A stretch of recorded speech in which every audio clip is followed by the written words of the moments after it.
So yeah, AEW Fight Forever is dead. It's probably not making a comeback. A lot of you guys in my channel seems to think that way in my comment sections. Just last day, one of you told me this exact same thing. But there's something very interesting going on right now.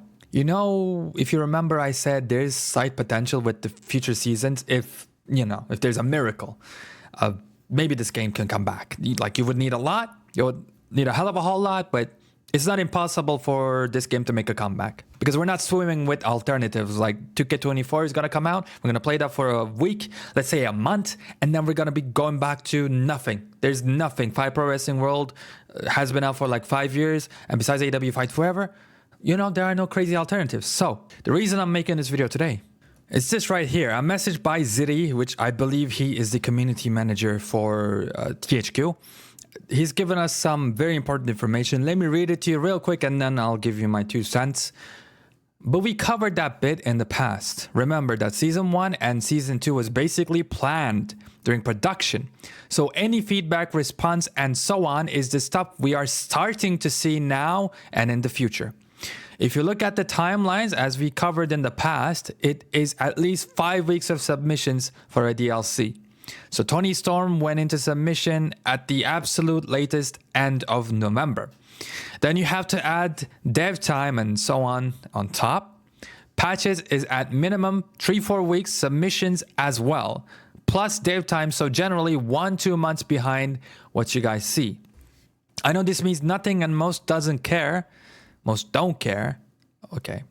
That's the second mistake. Oh, never mind about that. But that does explain why some stuff that comes out is stuff you guys don't really want, as it was done way before the feedback came in.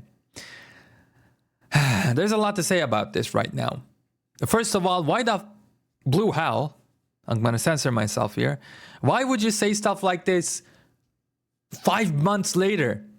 Say it after the first season or say it immediately. Let us know what's going on. The communication here kind of fucking...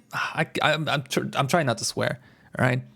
I'm trying not to swear. I'm trying to be calm. But it kind of blows, man. Why are we learning this right now? This is very important information that you could have told us.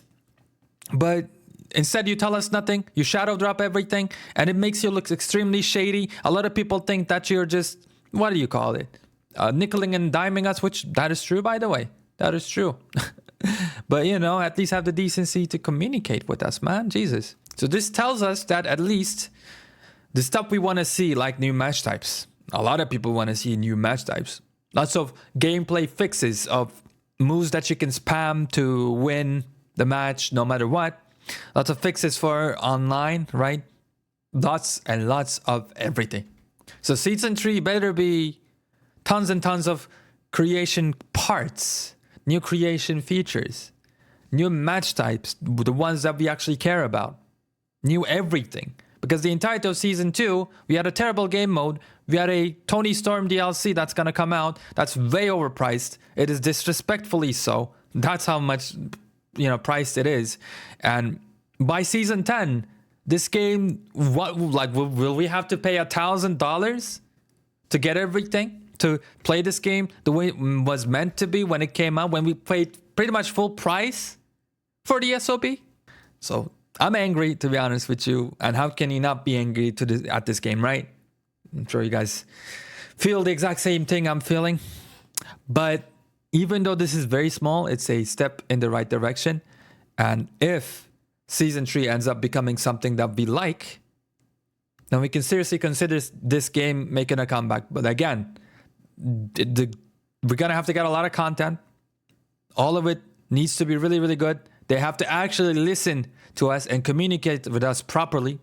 And man, a lot of the content should be free as well. Maybe you will just pay for the wrestlers, everything else, and there should be plenty of that everything else. It's for free, right? The way we support the game is by paying for those wrestlers, especially if those wrestlers are going to be 12 freaking US dollars. But yeah, man, shout out to Loaded is a Beast. He sent us this on Twitter. That's how I learned about it. Again, shout out to Mr. Loaded is a Beast. Go check out his channel. Go check out Off the Top, our combined channel where we talk about wrestling and basically racing video games or anything else to do with wrestling. Interesting news. Doesn't mean the game is saved at all, but it does, I think, would benefit us to keep an eye on it, which I will be doing on this channel. So subscribe if you want to see if there's anything worthwhile happening with the game, basically. I'll tell you. All right, I'll see you in the next one.